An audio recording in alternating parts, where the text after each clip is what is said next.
Good morning. Welcome to Focus KSA. We're glad you've decided had the opportunity to join us today as we're going to have a very interesting and informative conversation about the challenges in the Saudi labor issue. We're joined today by a very distinguished panel, and we'll introduce them shortly. I just wanted to bring you up to date on Focus KSA. We're an association between the Saudi U.S. Trade Group, the sustg.org. For those of you who are getting the news review, you're very familiar with SUSTIG. For those of you who aren't, you should be subscribing to that. And Sustras.com. And I'm Patrick Ryan, editor-in-chief of Sustras, and we have Richard Wilson, president of the Saudi U.S. Trade Group. This is our third of the Focus KSA series, where we bring you distinguished panelists to talk about the pressing issues in the Saudi-U.S. relationship and developments in Saudi Arabia. Today we're going to be talking about the transition in the Saudi labor force and the challenges to Saudi Arabian government and policymakers and business people, and how that is playing out in the current environment. I'm going to hand off to Richard Wilson, who's going to talk a little bit about the issue, and then we'll have our distinguished panel make some remarks, and we invite your questions. You can submit them either through your control panel or through email to me, patryan@sustras.com, and we'll get those in the queue for the open question and answer period. But right now, it's my pleasure to introduce Richard Wilson, president of the Saudi U.S. Trade Group. Hey, Pat, thanks very much, and thanks, as ever, for sort of being the driving force behind this program. It's nice to have you in town. Amr, John, Nathan, wonderful. Thank you for joining us. We've got Amr in Dubai, John in Athens, and Nathan here in D.C. I'd like to just offer a brief context and an idea and a hope in terms of how you organize your thoughts. Our last session discussed the visit of President Obama to Saudi Arabia. It touched on some important geostrategic topics, obviously Iran, Syria, Egypt, and other neighborhood issues, Yemen, Iraq. These are critical issues that Saudi Arabia needs to get right. None probably as critical as other issues, one of which we're talking about today, and that's Saudi labor and transition. As we go through this, I'd like to ask your help, for me and for the listeners, to organize and maybe prioritize some of the key issues, and they involve the demographics, the bulging youth population. As we all know, close to 50% of Saudi Arabia's population is 25 or younger. Close to 30% are under 15. There's a transition in terms of the private sector labor market, in terms of nitakat and Saudization. The educational system is actively being addressed and needs to be refocused and reoriented to produce employable Saudi graduates. And this is not even addressing the issue of women. So as we go through this, I know each of you has expertise and ideas in different parts of this, but help us draw together, because this is a monumental task that Saudi Arabia needs to get right, and help us understand how they might approach it and what they must do to succeed. With that, Amr, if we can, you in your Dubai hotel room, if you can start us off.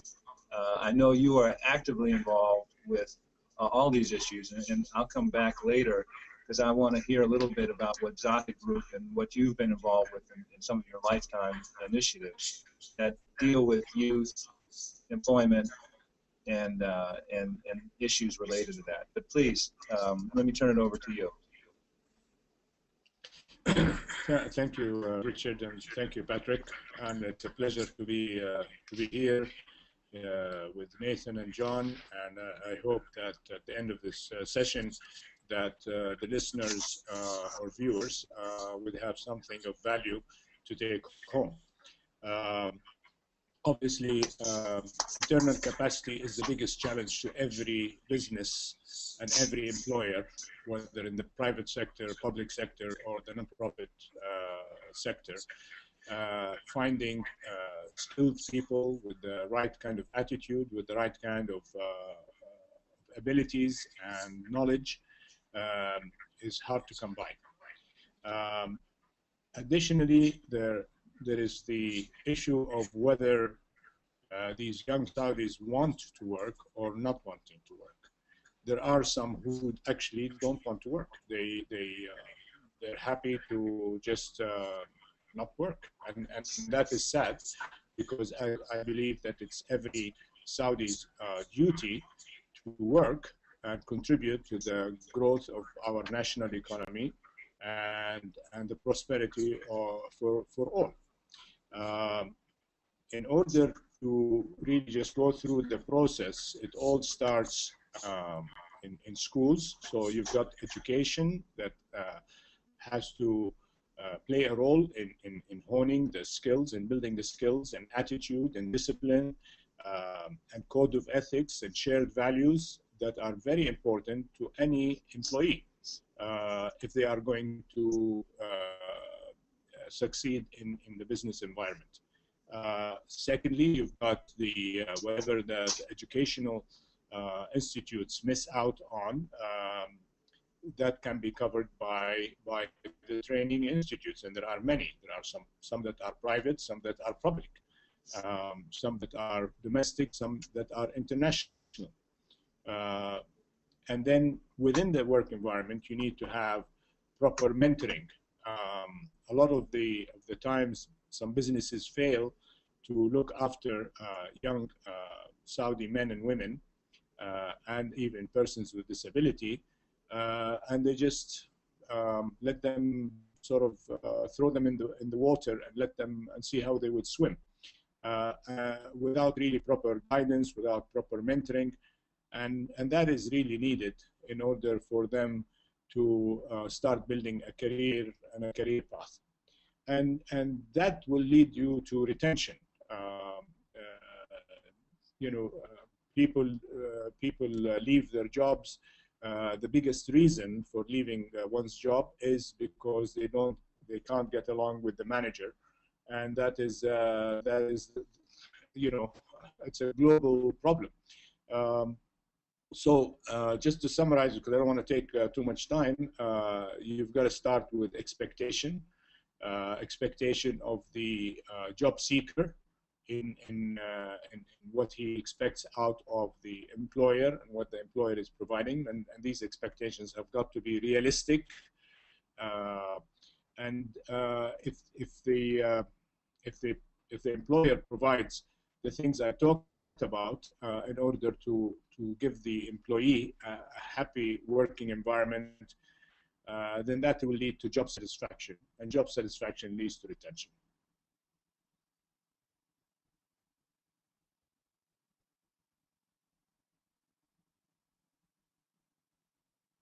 I can't hear you.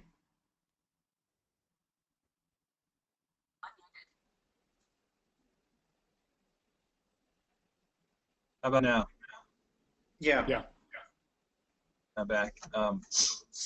Pat, did you have a question for Amr? I think it's interesting. Amr being part of a very large conglomerate and involved in youth employment, that you focus on retention and employability. It makes sense. I think this is one of the key issues for Saudi Arabia is finding employable Saudis and retaining them. With that, John, I know you, John Sfakianakis, we're fortunate, provides regular columns to Saudi-U.S. Trade Group, and John does not pull any punches in terms of his analysis of the Saudi labor market. So I'm curious, John, to see what you're going to lead off with, because just in the last few months, you've written articles for us that deal with the labor reform, deal with Nitakat, deal with training, all these things that you see could be done better in Saudi Arabia. How would you approach this? Quite simply, the issue is not the issue of supply, it's mainly the issue of demand. And if the demand, which is the private sector, is fundamentally based on low wages, low productivity, low skills, unfortunately, that creates a vicious circle. So, for instance, I fully agree that Saudi nationals cannot compete on levels of wages that prevail in sending countries in the subcontinent and other parts of Asia. In fact, if these were attractive, Saudis then would have emigrated themselves. So the issue is not just about wages, but overall conditions, the preparedness, skills, and motivations in order for Saudis to substitute workers. So at present, the jobs are aligned with low wages, low labor intensive, and labor intensive techniques. And this is not common in other high or even many middle income economies. So the answer lies in one, managing migration and letting wages reflect the citizens' skills and aspirations. This is one issue. Second issue is that if you look at since the 1980s, any regression analysis of all the Gulf countries, and Saudi Arabia unfortunately has the lowest per capita income increase since 1980, despite high oil prices. And so that creates three kind of challenges. One is that the demographic window of opportunity is closing. Two, that's because people are aging and you have to capture them while they're young. And the government is trying, of course, to do its part. But you need the help and you need the debate with the private sector. You need to align yourself with the private sector. Two, as I said before, it's not so much an issue of demand, but also an issue of supply and what the private sector is willing to pay.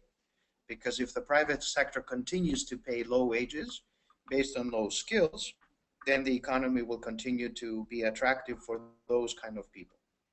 So migration has to be controlled.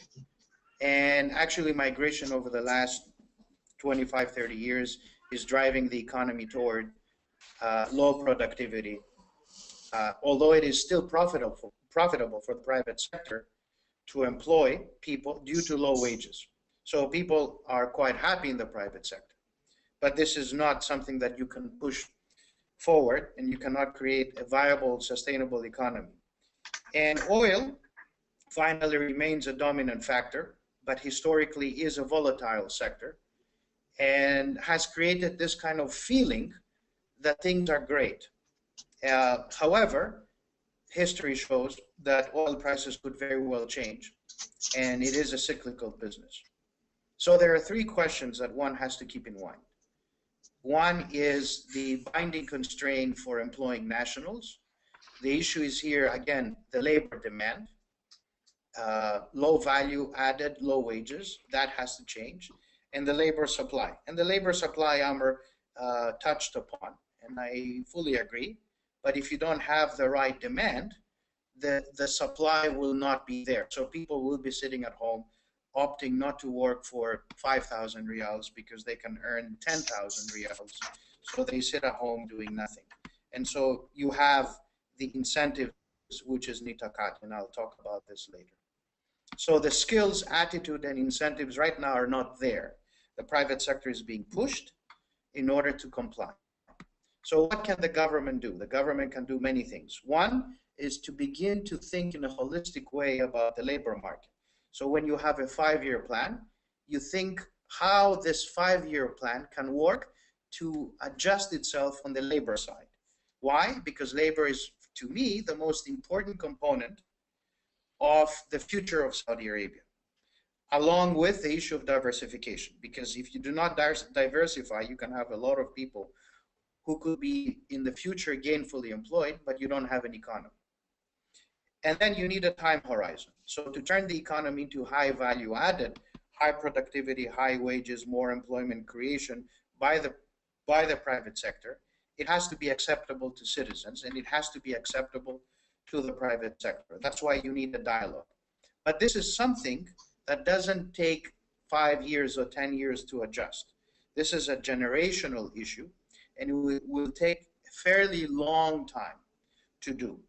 So what you need to address is the issue of capacity and willingness politically to ruffle some feathers, because obviously this is a huge adjustment on the private sector, and at the same time for the public sector to readjust itself by saying that we're not going to hire more people into the public sector because that gives people the wrong incentives. And in fact, since 2011, 43% of all Saudis who got employed in the economy were hired by the public sector. So even if there is willingness by the private sector, the public sector needs to do its part. And there you need to have political commitment and adjustment.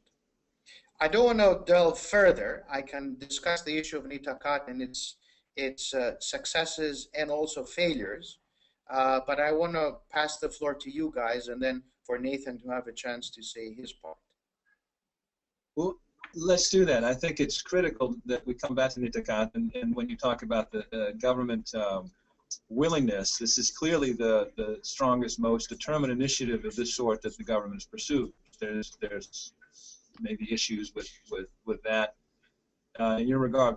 Agreed. Let's give Nathan an opportunity to get out in the field and discuss where you think you see some priorities and some possible solutions. Well, thanks, Richard and Pat, for inviting me to be a part of this discussion, and it's an honor to be on a panel with distinguished guests like John and Amr. My hypothesis is that it's useful to view the issue of Saudi labor reform as possibly 50% economics, but at least 50% politics, and it really needs to be understood in the context of the ongoing Arab Spring. And it fundamentally means, or should mean, to be effective, new jobs and new economic opportunities for normal, average Saudis. And I think one policy area that can be effective at doing that is creating and promoting new SMEs, or companies of up to 250 employees. It's been shown to be effective around the world at generating private sector driven growth, but just as important politically, in the context of the Arab Spring, it can be effective at creating new stakeholders in the system. But the key question in the Saudi context is what is an effective SME in the context of Saudi labor reform? Because it's not necessarily about profit, because the business model with Saudi investors and senior Saudi managers and 95% foreign labor can make a lot of money. But the real issue is, so it's about getting jobs for Saudis. And I think there's 4 features of a successful SME in the Saudi reform context. Number one, overwhelmingly, if not exclusively, hiring Saudi nationals. Most SMEs statistically are, I think, still at least 50% foreign nationals. A high quantity of new hires. Most SMEs in Saudi right now are 1 to 3 to 4 people, primarily maybe a Saudi owner and 3 foreign nationals. And there was there was a couple of articles yesterday about really cracking down on cover-up companies. So a lot of the SMEs in Saudi are not really generating jobs for Saudi nationals. Number 3, reasonably attractive and productive in employment that would attract the best and the brightest of Saudi. A lot of the younger Saudis like to work for the big, prestigious, and most stable employers like Aramco or SABIC or certain government ministries, or in the private sector, companies like Amr's. And number 4, profitability. But I think it's been very difficult until recently for a Saudi company to start and within a year or two to have 30, 40, 50 new Saudi hires and be profitable. And it comes down to follow up on what John has said, amongst several reasons, but one of the main reasons is, I think, the addiction to foreign labor. Just over the course of 3-4 decades, millions and millions of foreign nationals from countries with a cheaper standard of living than Saudi. And just to be clear, many of these foreign nationals were welcomed and played an essential and valuable role in the Saudi economy and were needed for a long period of Saudi history. But at the same time, it has had the effect of driving down market wages in many sectors, so that normal, average Saudis cannot find jobs in their own economy. And I'll take one example, which is trucking.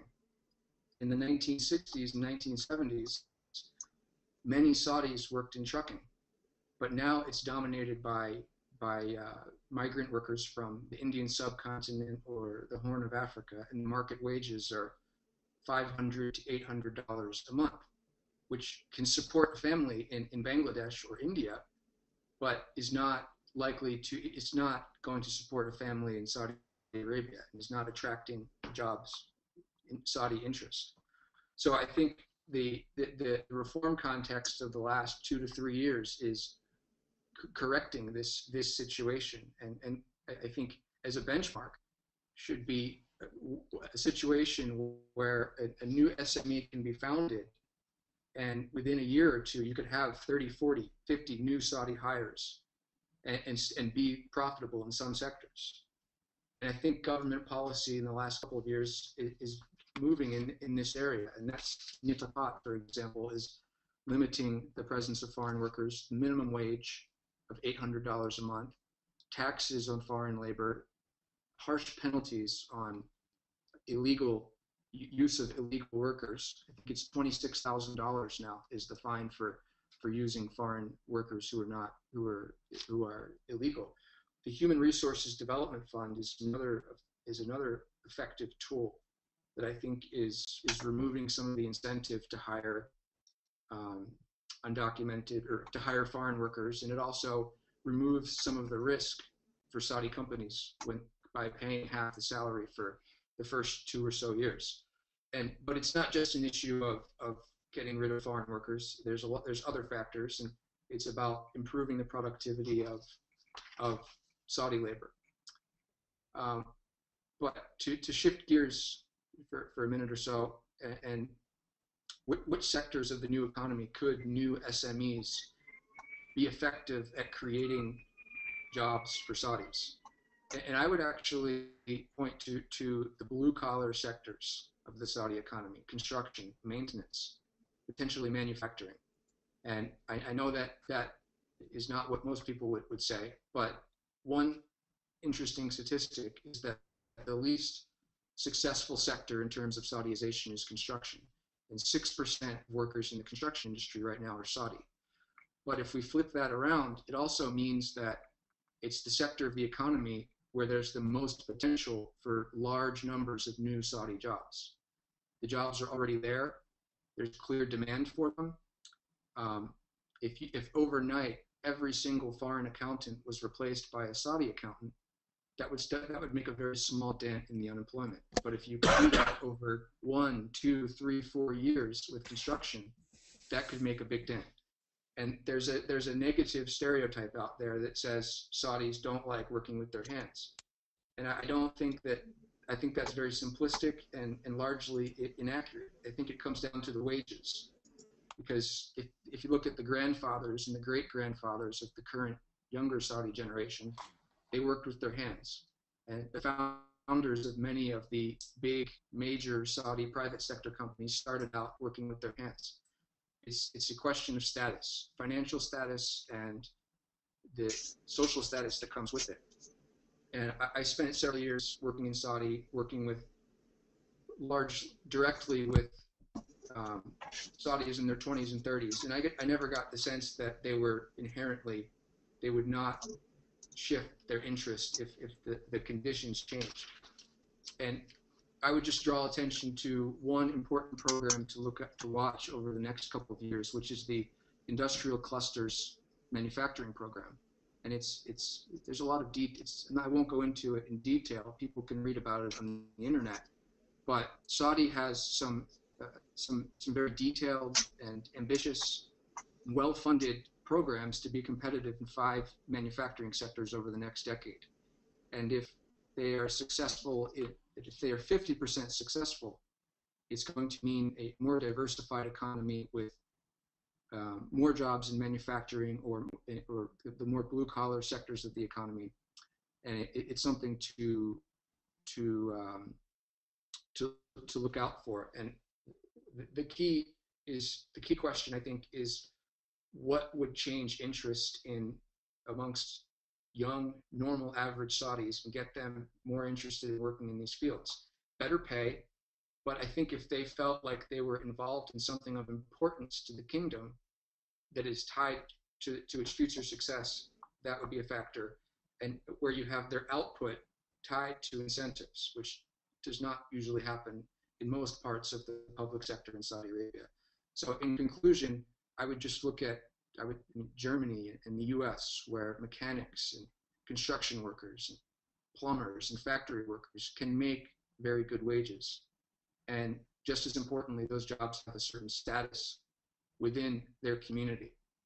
And there's no reason that can't happen in Saudi Arabia. And I think something like that needs to happen in order to really bring about long-term reform of the labor market. Terrific. Thank you, Nathan. We appreciate those comments. We're going to give our panelists just a time for a brief commentary on what's been said. But first, let me remind everyone that this is FocusKSA, a joint effort of the Saudi-U.S. Trade Group and the Susers.com website.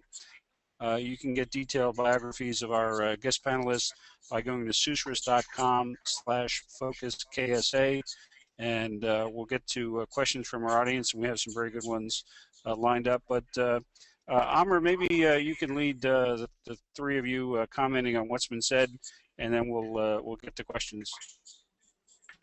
Okay, thank you. First of all, I mean, I would like to agree with Nathan that really SMEs are the way to go forward in order to create job opportunities for young Saudis.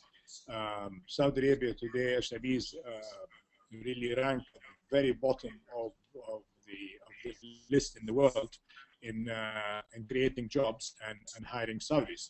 One of the key issues there is that there is no rule of law to protect a young Saudi entrepreneur from hiring other Saudis, training them, getting them to learn the business, and then they go and open next door and compete directly against them. So that is one of the reasons that Saudis are discouraged from hiring other Saudis. So that is one issue. The other issue is with regard to the blue collar. I agree with you. At Zahid Group, we have a 3-year apprentice program for blue collar workers, and we do train them. And I agree with you. The retention is much higher than white collar workers. We have factories that joint venture with foreign companies for lubricant oil. We have other factories that assemble trucks, and the percentage of Saudis there is upward of 60 and 70%. So it is definitely they like to work with their hands, and if they are trained properly. But it takes 3 years to really graduate them with a guaranteed job at the end of the day. So I agree with you that blue collar is definitely one area. When it comes to the issue of wages, I'd like to just make a comment that there is a mismatch, or let's call it a dysfunctional system here, whereby if you are a contractor and you're bidding for a job, you've got to win that job based on price, but you're not given any weighting system in if you hire Saudis. So when it's you kind of are caught between a rock and a hard place. Do I hire Saudis? If I hire Saudis, I won't be able to afford to be competitive and win the bid. And at the same time, the person who's giving that contract is funding the training of Saudis and so forth. So I think there is if we can manage our funds as a nation in a better and more efficient way, so we would encourage contractors and construction companies to hire more Saudis and not penalize them by awarding contracts to people who are hiring third country nationals at half the prices. So that's one issue. One other point I wanted to kind of comment on with regards to what John was saying. I agree with him. It is an issue of supply and demand, and matching the two together is always a challenge. But the only thing I would like to add to what he said is that Saudi Arabia is not a homogeneous country when it comes to Saudi labor. They're very different from one city to another, from one town to another, from one village to another. If you go to Yambo, for example, or Jubail, where there are the Royal Commission industrial cities that are based on petrochemicals, or the new ones now like Wa'ad al-Shimal, the Promise of the North, you would find that Saudis are willing to work and willing to work for less wages, and I think that we can increase the employment in those regions more significantly than we would in the big cities of Riyadh, Jeddah, or Dammam. So I think that is a very important aspect. Also, these new places, new areas where there are new industrial cities, like the four industrial economic cities, like King Abdullah Economic City and so forth, I am seeing already, and we are investing heavily in King Abdullah Economic City. I'm seeing more and more Saudis are interested there. But the biggest challenge is the mobility. The Saudi people are home-driven, family-driven. They don't like to travel very far from their families, and that presents a major challenge. So we're trying to attract them by creating more of a family environment for them in these cities. So that is where the biggest challenge is. Great, thanks, Amr. John, you want to make some brief comments? Yeah, let me say a few things. First of all, about SMEs. So it's very nice, everybody talks about SMEs, so that's the future of Saudi Arabia. Like most other modern economies, countries such as Japan has 60% of its value added coming out from SME activities. But in Saudi Arabia, it's not going anywhere. And it's not going to go anywhere until the following steps are taken. Number one, there has to be access to finance. Right now, SME borrowing from the banking system is about 3%. The bulk of borrowing happens to large enterprises like Zahid, right? And until that relationship changes, primarily from the banks, not necessarily from the private sector, this is the responsibility of the banks, the SMEs are not going to be financed. So there is a problem. We can keep on talking about the future of SMEs in Saudi Arabia, but if there is no access to financing, that creates a huge amount. Number two, there is a lengthy bureaucratic process that completely destroys the core of SMEs. Procedures, licensing is a big problem. And for instance, basic accounting is not known by a lot of the SMEs. So educating the SMEs at the level of high schools is very important. Also, the structure of these SMEs has to be redone, because right now it is based on single proprietorship companies. So that creates all kinds of delegation problems, because daily operations are undertaken by expatriate managers, and that limits innovation and the acquisition of skills amongst SME Saudis or potential employers or employees Saudis. So this has to change, and in order to go from low margin activities that have very little effort to high margin activities, innovation has to be there, and it's very important to change this vicious cycle of things. At the very top, there has to be an institution that oversees the SMEs. Right now in Saudi Arabia, you have at least 5 different definitions of what is an SME. There is a SAMA definition, that is the central bank. There is a Ministry of Commerce definition. There is also a SAGIA definition. And then there is a Chamber of Commerce definition, respective of the different regions. So there is a Jeddah, there is a Dammam, and there is a Riyadh. So we have to get over that. Ideally, in order to educate prospective SME owners, you want to have something that you have in the US, which is very successful over the last few decades, which is the Small Business Bureau. And that is very important.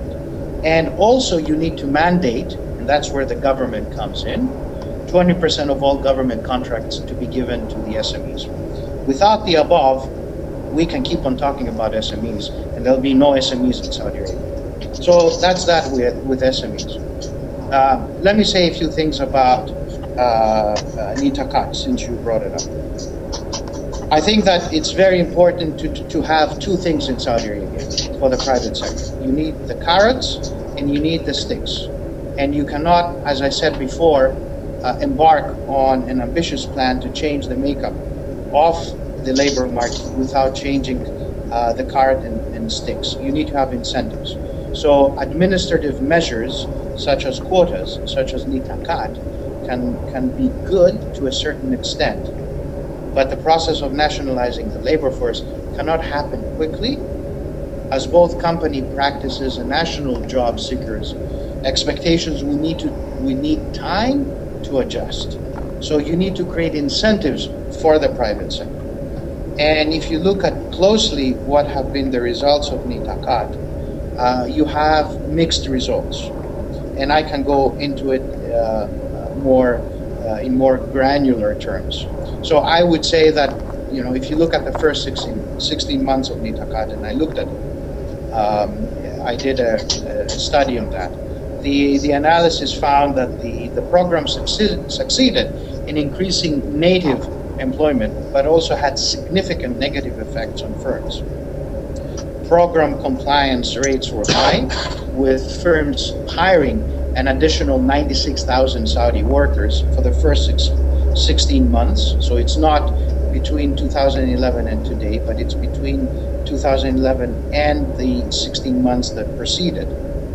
But also there was significant costs.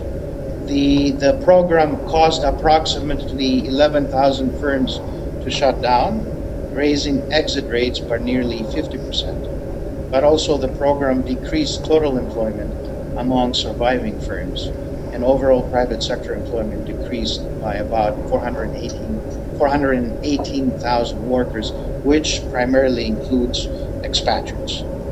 But again, as I said, the additional on the Saudi side was about 96,000. So there were some successes there, but also some failures in terms of the shutdown of firms.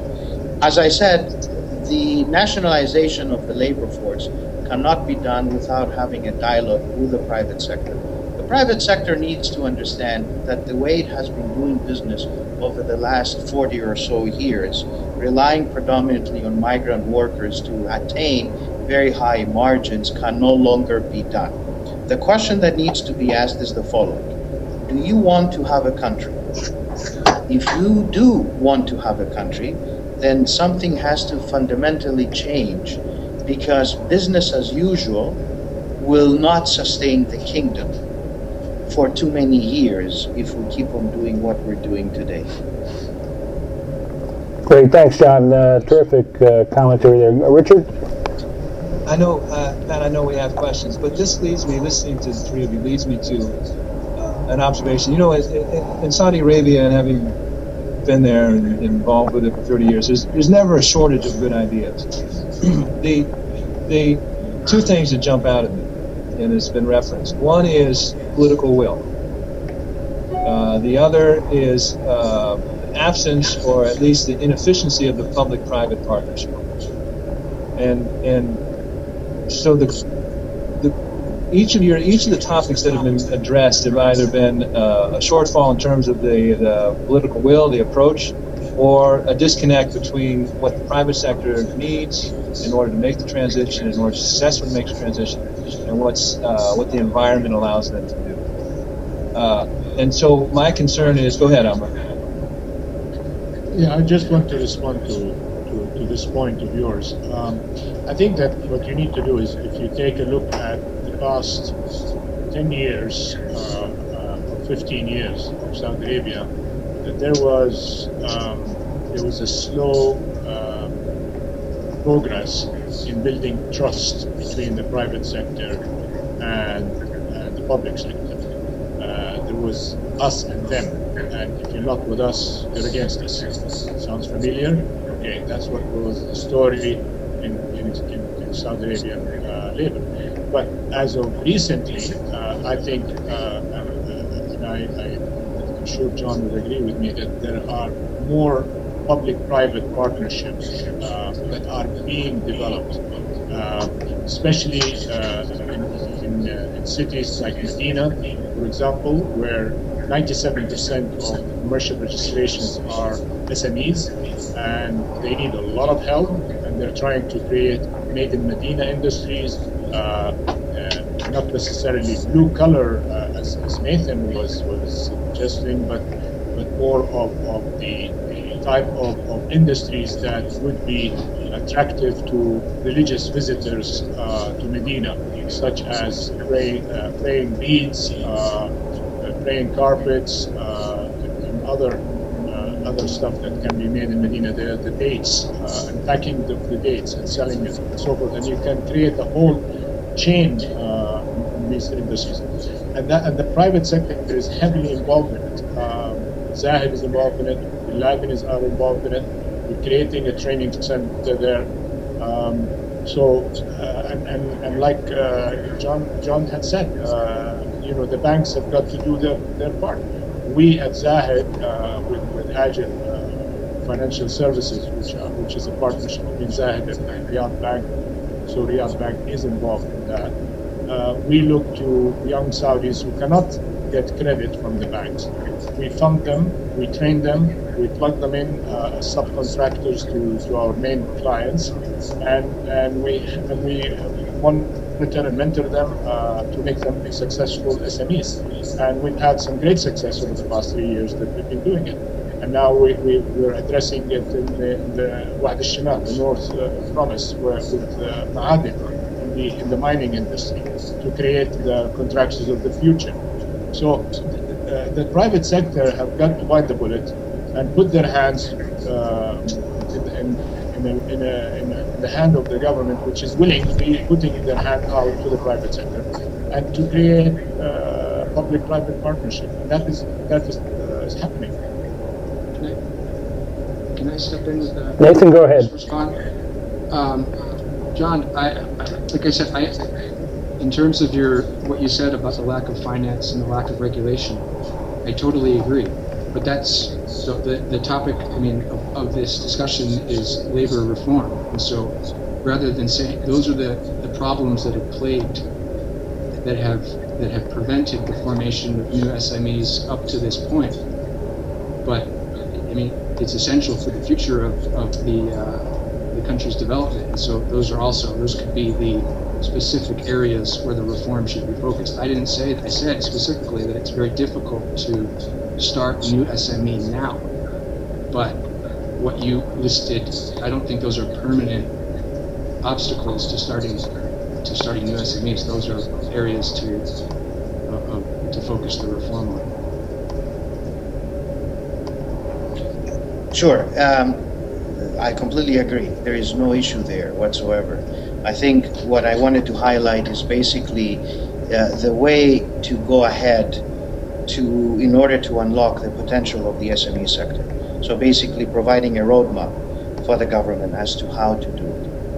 Let me say something about the issue of affordability, because this is a question I often get from people, including the private sector, when they ask me, can the private sector afford to pay such high salaries? Instead of 2,000, can they pay 10,000? And can the majority of the private companies pay as much as, let's say, the oil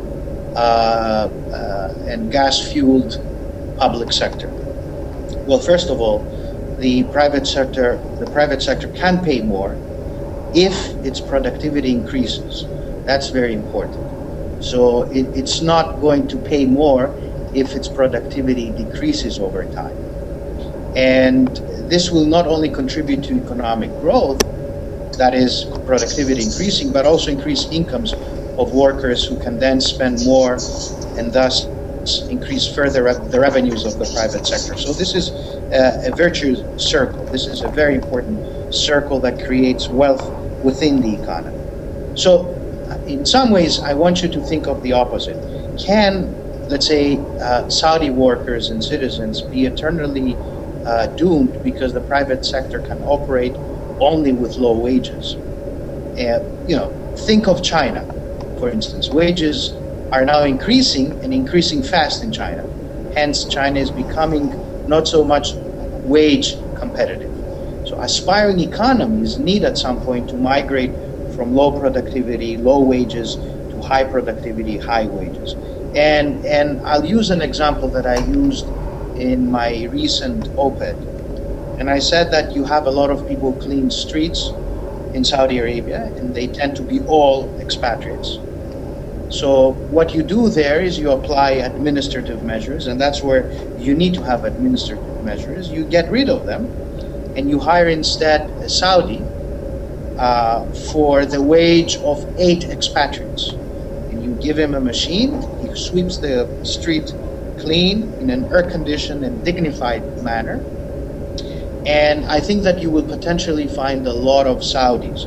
And the economy has to definitely transform itself from this labor-intensive economy to more automated Saudi-based labor economy. And that's just an example of how they do it. Of course, construction, Nathan used an example that is very important, and the only way to change that is, one, to change wages in the construction sector. Of course, contractors will shout and yell and say that this is something that we cannot sustain because we can't build what you, the government, is asking at X. We need 2 X's or 3 X's. But then again, the question that needs to be asked here is, do you want to have a country?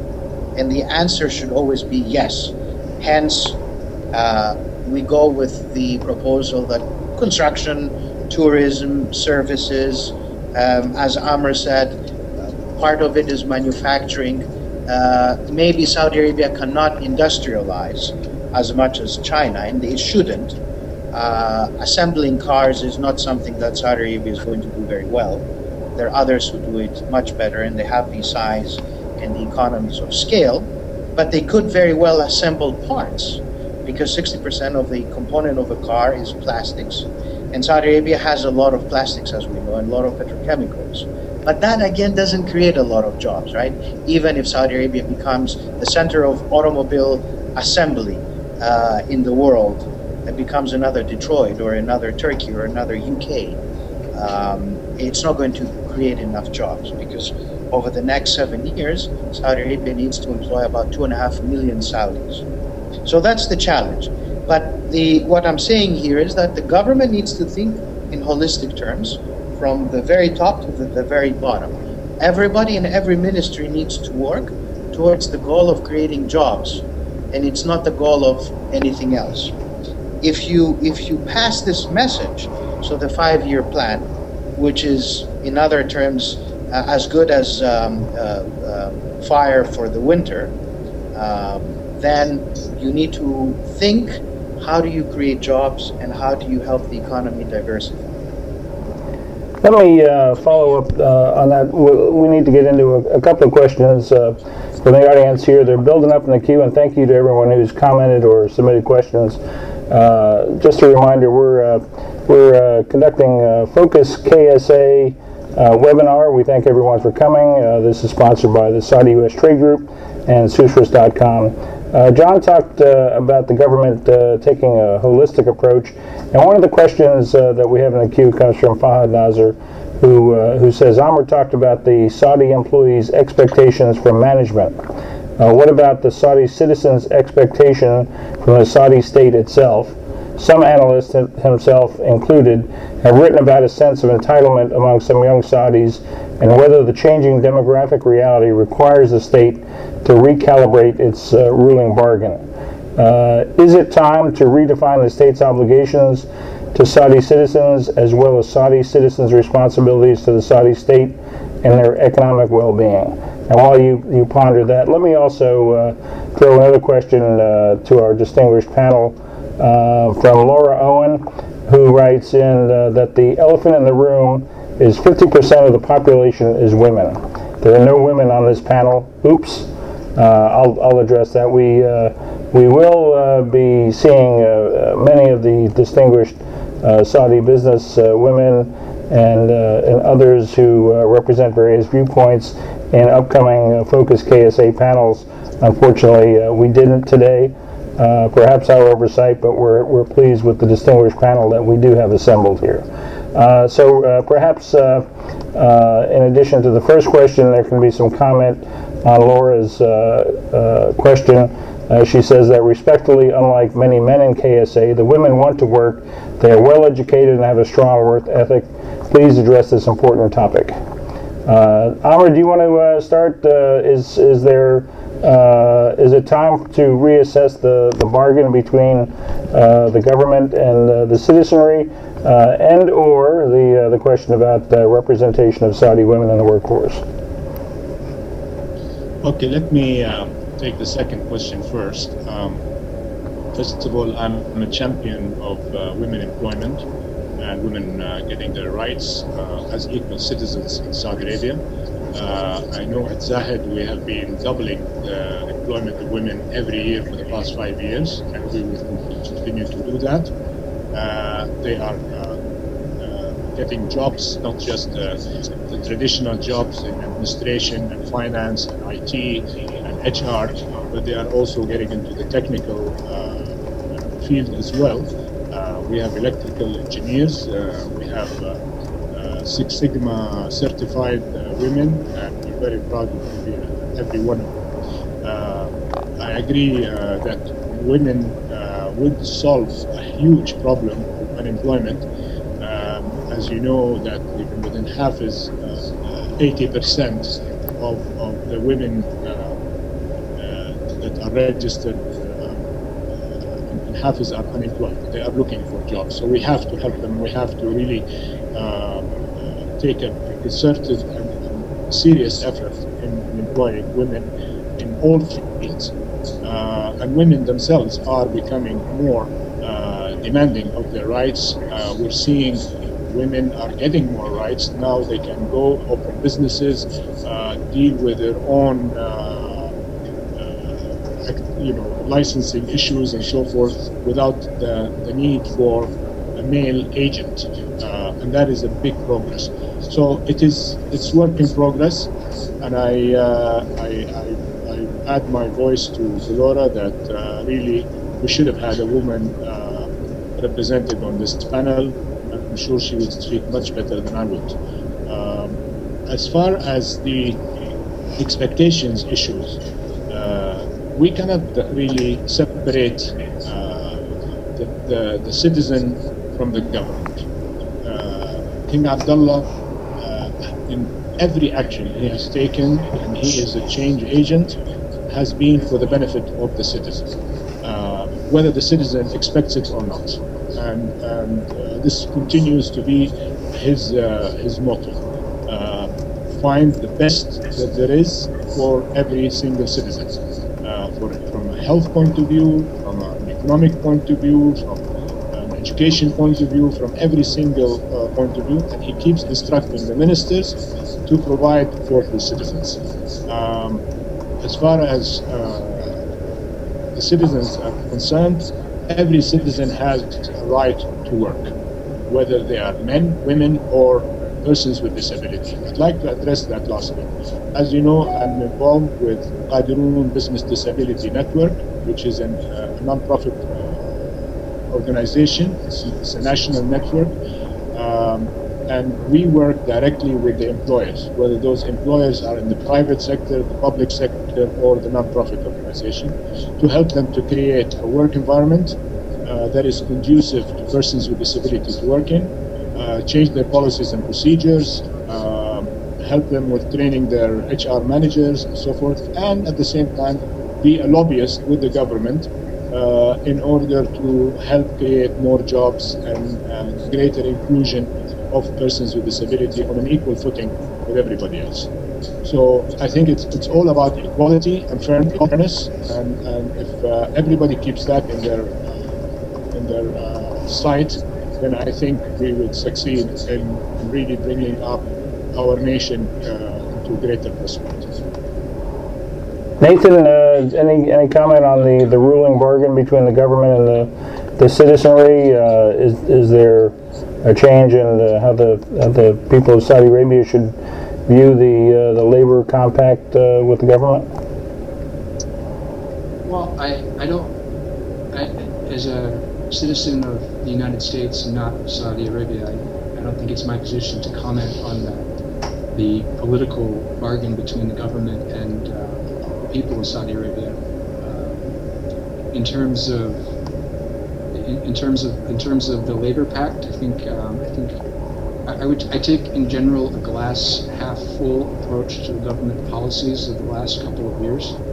I think if you read the media, there's always going to be focus on certain bad effects of nitaqat, apparently people getting hired not to come to work, or people not showing up to work.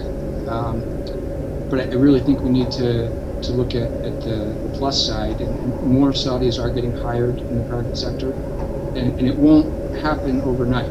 That's one of the important points. The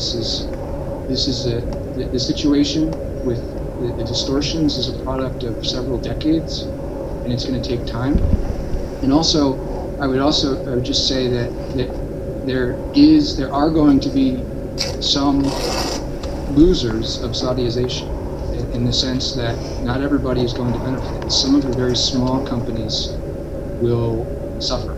Some of them will not be able to stay open, but the government, and maybe this gets to the question of the pact, the labor pact, I think the government can use its resources to ease that fall, maybe kind of try and consolidate some of these small companies into bigger companies and things like that.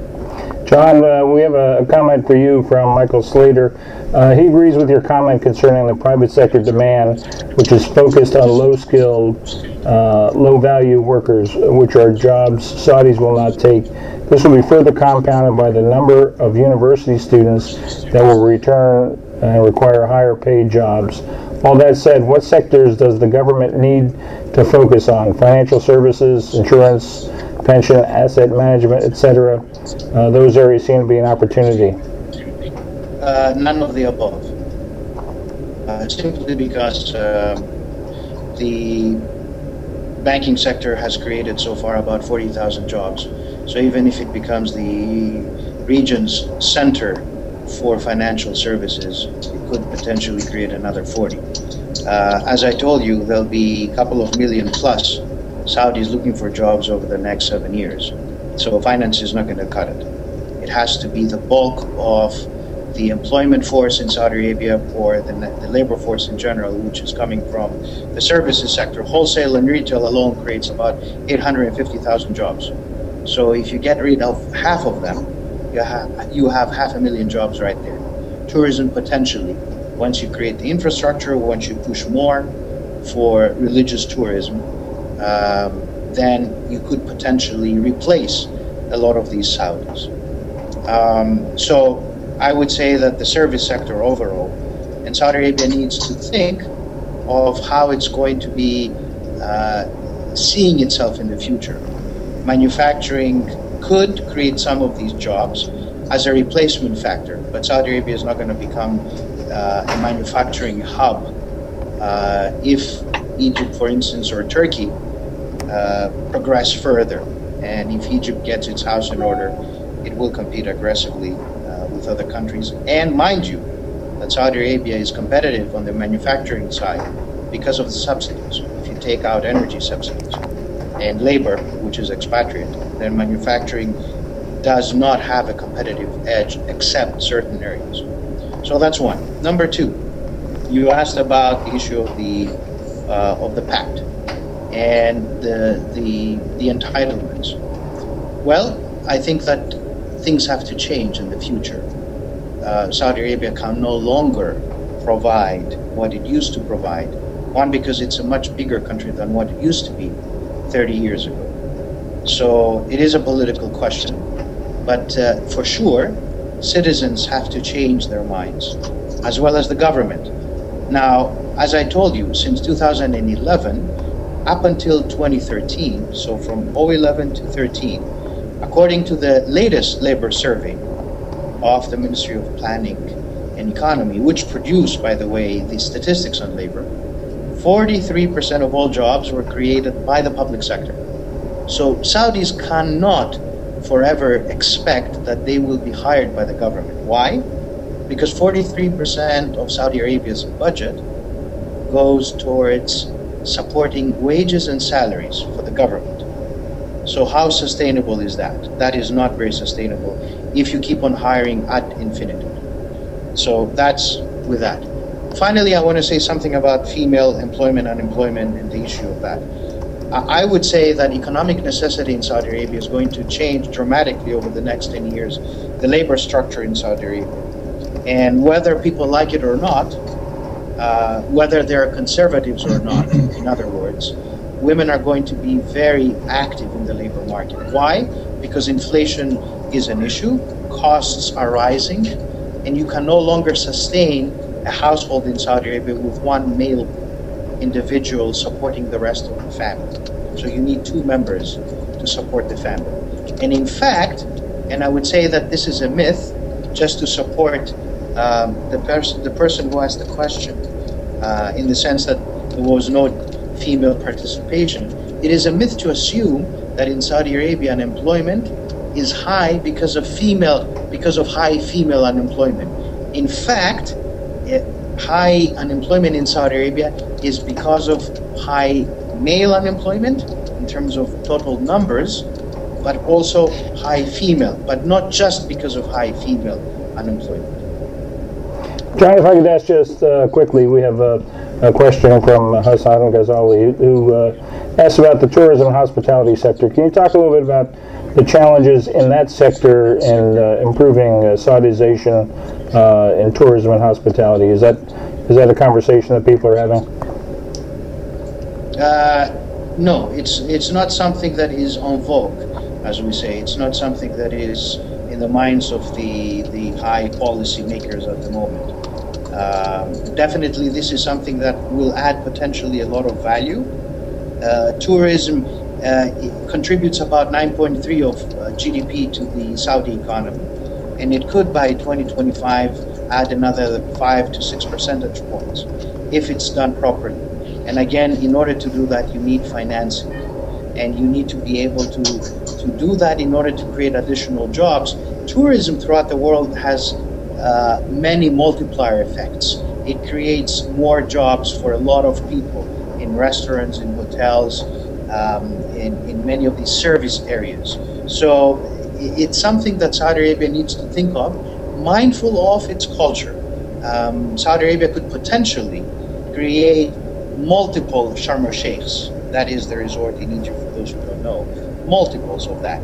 Saudi Arabia is not going to become a Sharm el-Sheikh, but eventually it could cater to the religious component, which is visiting Saudi Arabia, and you can attract them to stay in Saudi Arabia longer, spend more money, and eventually create more jobs. That is something that is very important.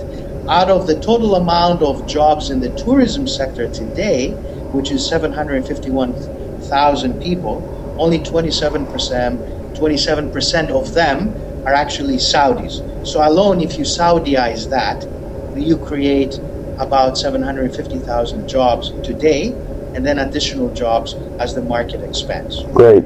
Amr, you have your hand up. Last comment, we've run over, and I apologize that we've exceeded our time. I know people have to make appointments. Amr and then Nathan, any closing comments, and we'll wrap it up?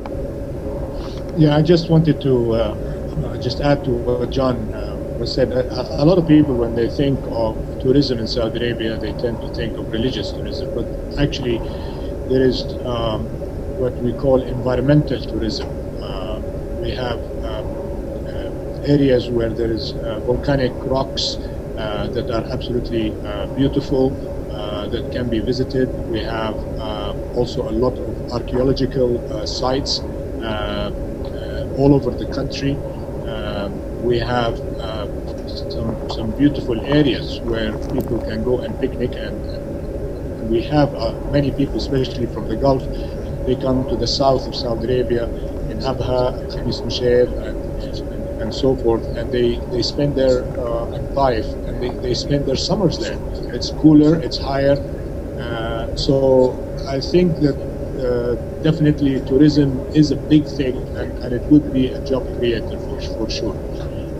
Just as in closing, I just want to extend my really gratitude and thanks to Richard and Patrick for putting together this fantastic panel, and I'm really proud to join the panel with John and Nathan. We've addressed some very, very important issues. We can be sitting for 10 hours talking about it, and maybe this should be this can be a seed for further discussion.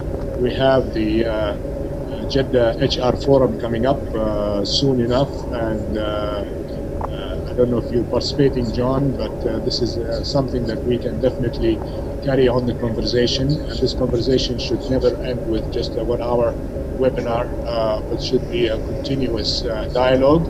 And I would really encourage SUSTEC and SUSRES to carry the dialogue forward with your listeners and viewers, and encourage people to send their comments and blogs.